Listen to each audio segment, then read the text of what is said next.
Okay, so this is going to be a review of the AEW New Year's Smash, the Dynamite taping that just got off the air tonight. Very important show. We have the Continental Classic finals set. No Bryan Danielson. Looks like Danielson is going to rest up and get ready for Okada at Wrestle Kingdom. Which should be an amazing rematch. I definitely think that should be a better match than they had at Forbidden Door, but we'll see what happens.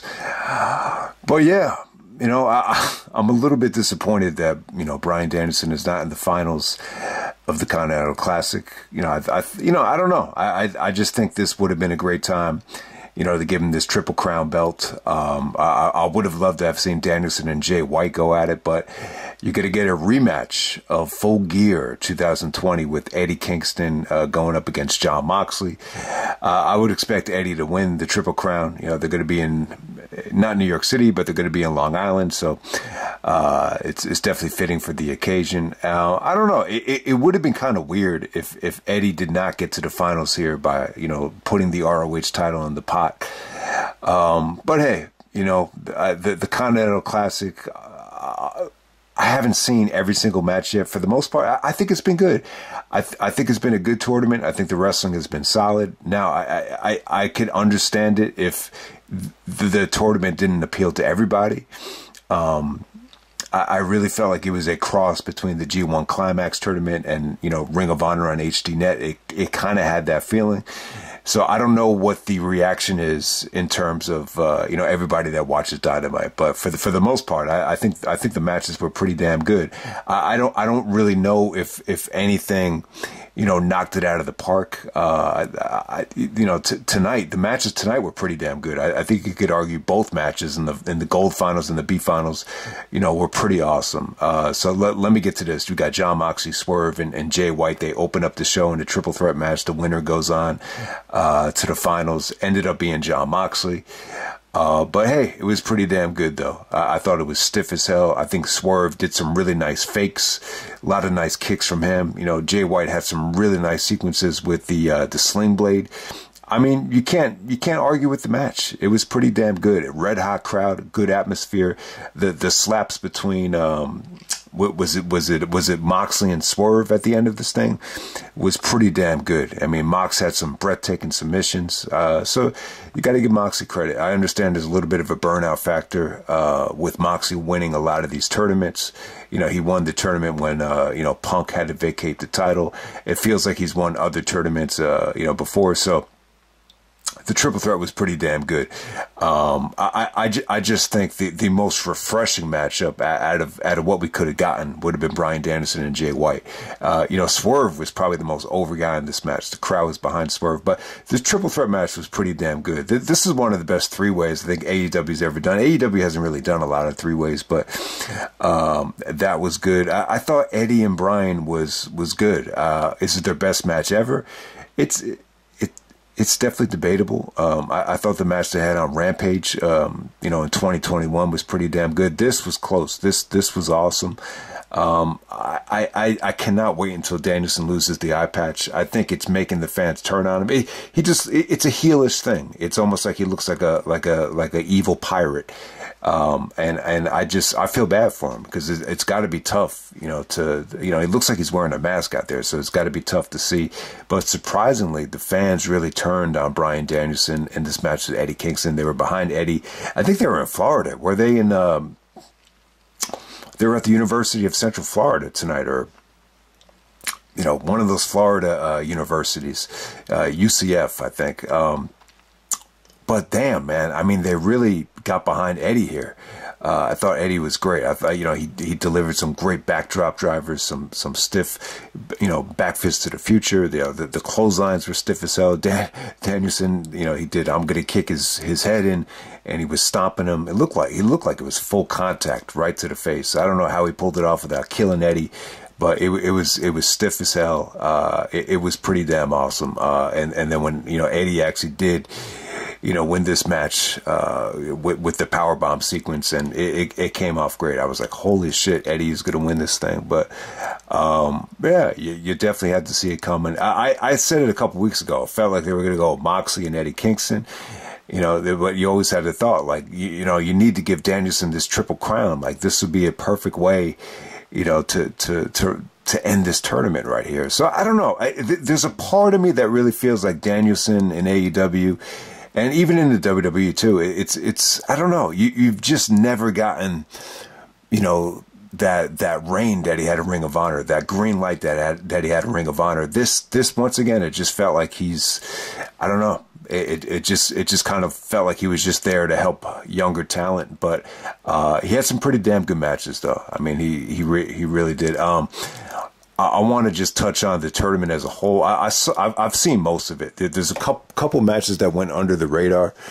You know, a lot of them took place on Rampage, actually. You know, Garcia and Danielson actually did take place on Rampage, but you know, the tournament definitely gets a thumbs up for me. It's totally about personal preference. I mean, there's going to be a lot of, you know, people that watch AEW that are more into the promos and more into the, you know, the casual stuff, you know, like the Acclaimed and, you know, the MJF storylines. So I could see that this isn't going to appeal to everybody, but it was cool. It was cool for everybody that, you know, loves New Japan and, you know, wanted to see the G1 climax kind of brought to the United States, you know, that kind of style. So in that regard, I think it was pretty damn good. I think the matches got pretty good reactions for the most part. It wasn't like they were cold, like HD net matches that, you know, didn't have much of a reaction. But on this go home show here, at the Edge and Christian stuff, I was kind of disappointed by. I was looking forward to a segment with Lexi Nair.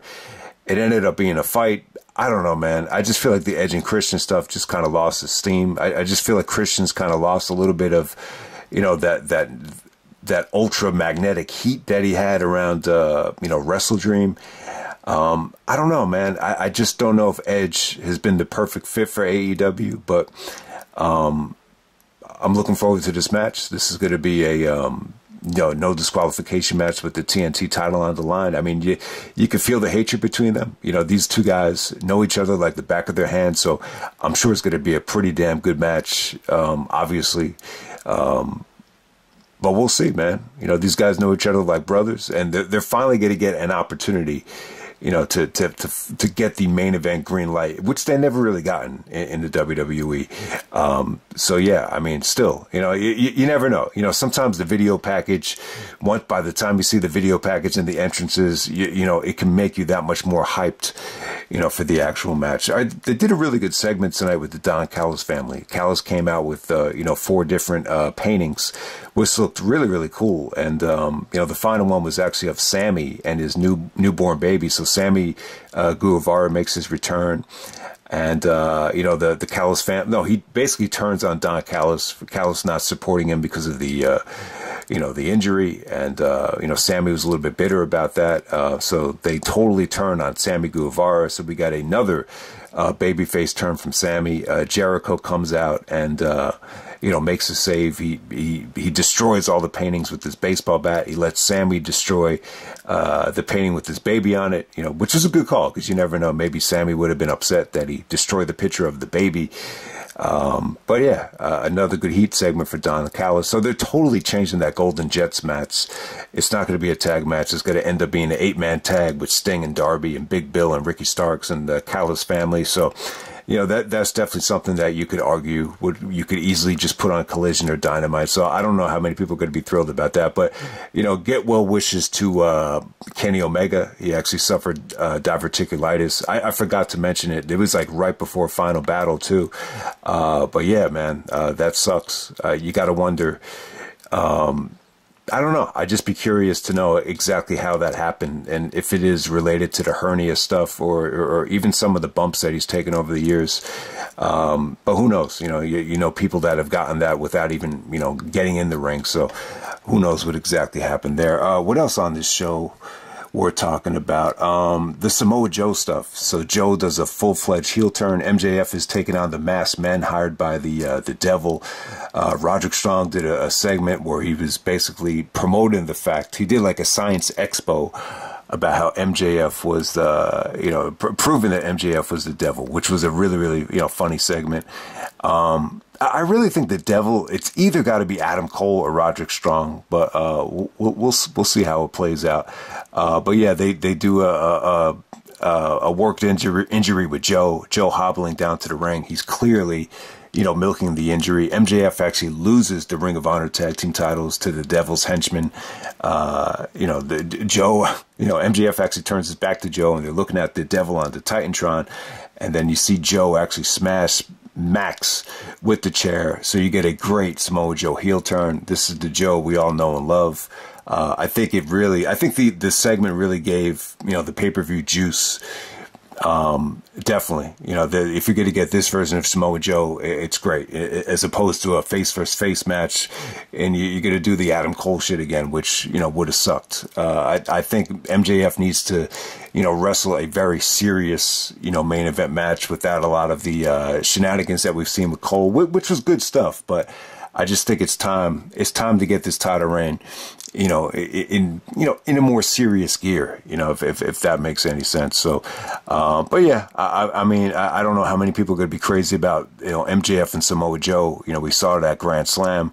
I did not think they were going to, do a rematch on pay-per-view. It really does, almost shock the shit out of me. But, I would love for Samoa Joe to win this match. I've kind of had my fill of MJF as champion. They're in Long Island, so I would highly doubt it, but who knows? Maybe the Devil will screw MJF out of the title, and it'd be Adam Cole or Roderick Strong, and we'll see what happens from there. There was also a Chris Statlander and Sky Blue match on the actual show. But yeah, let me just go through World's End. Is there anything I forgot to talk about? So you're going to get Eddie Kingston and John Moxley, the rematch from Full Gear. I think the promo for Moxley was pretty damn good. Moxley came in the ring and just cut a serious promo. He actually touched on Eddie, debating quitting AEW. I don't remember how far back that was, but, it wasn't as intense as that, Full Gear go home promo, but it was good stuff, good serious stuff between Moxley and Kingston. It really made me want to see the match. So, I thought it was great. Moxley pretty much, won the feud last time in 2020, so I would expect Eddie Kingston to win the Triple Crown here.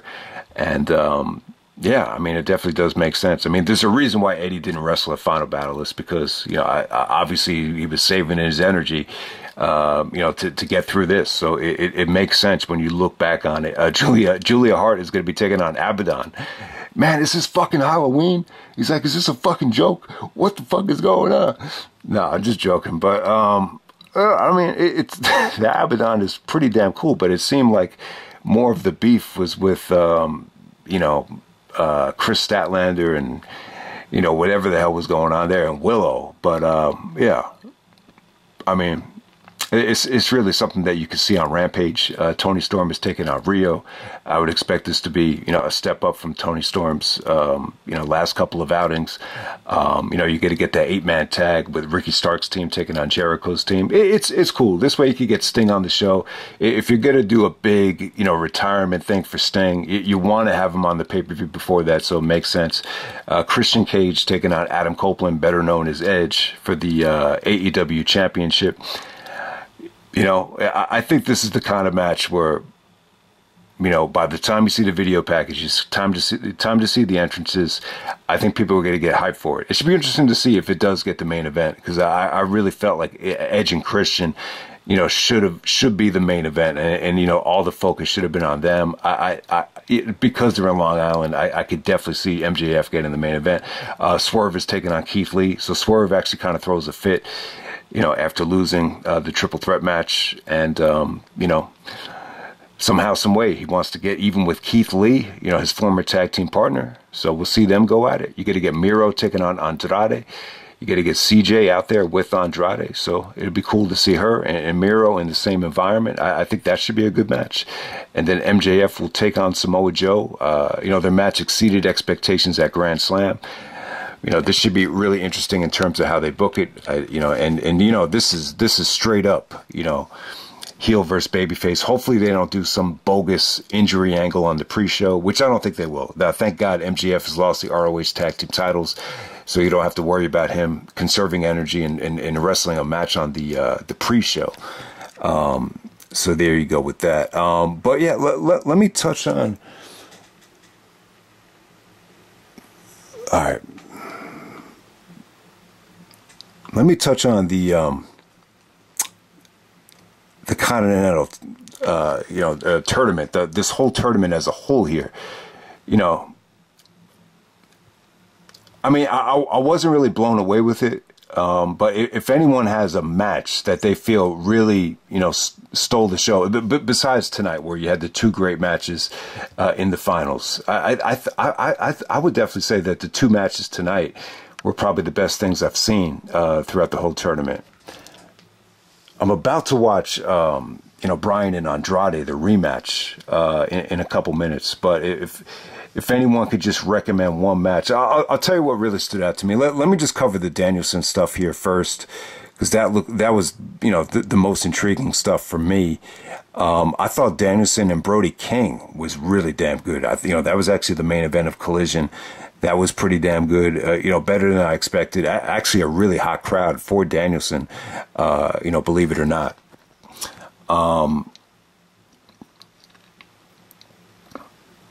Claudio and Danielson ended up being a 20-minute time limit draw. I thought that was one of their better matches. I wouldn't say it was better than Northern Navigation, but you could argue that it was like the second or third best match they ever had. They have incredible chemistry.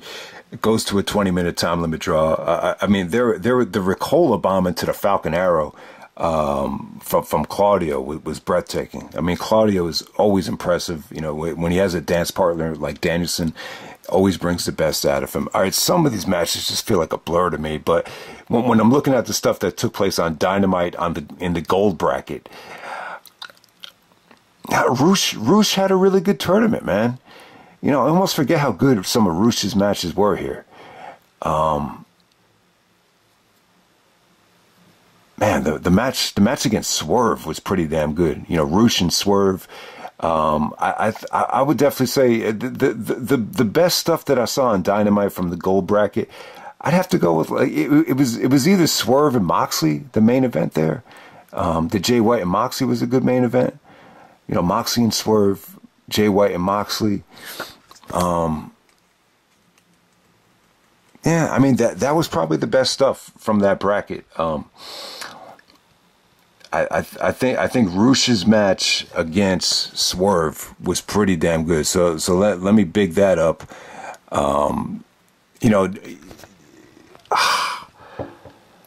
Jay Lethal and Mark Briscoe didn't get any wins, but I'll tell you what, like all of their matches were engaging. I mean, they were all good stuff.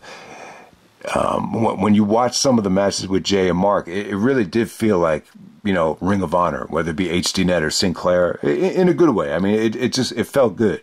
It felt like it was quality shit. I mean, it really, really did. But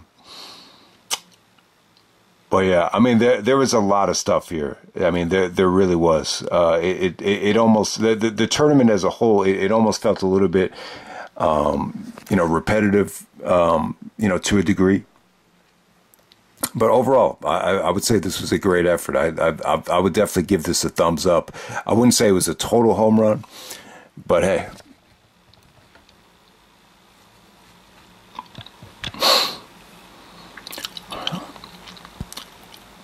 The Continental Classic is over, and now you can look forward to Eddie Kingston and John Moxley on Saturday night. But when you're looking at this whole both of these brackets, the gold and the blue brackets, I would definitely say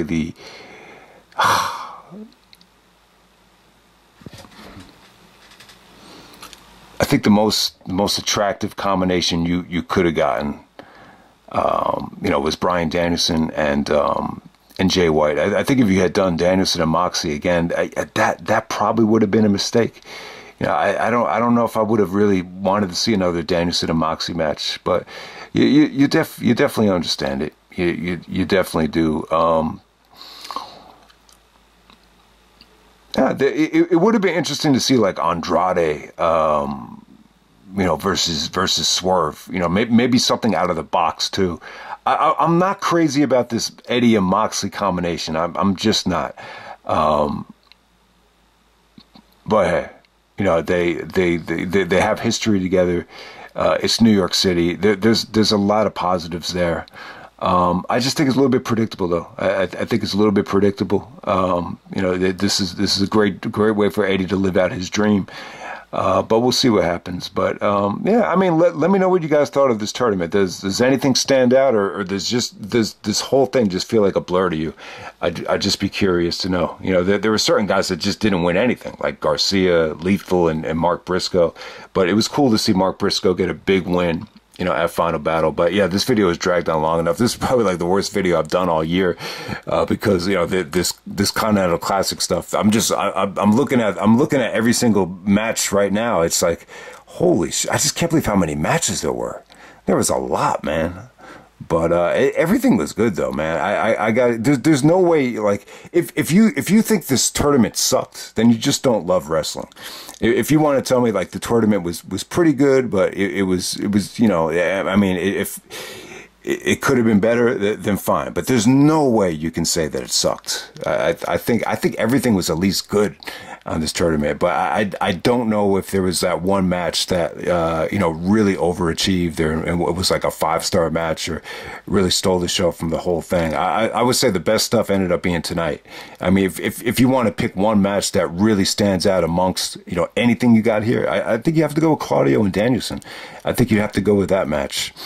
So I'll end it right there. That's, you know, AEW New Year's Smash, and I'm out. And, you know, to be honest, guys, I wasn't planning on doing this video.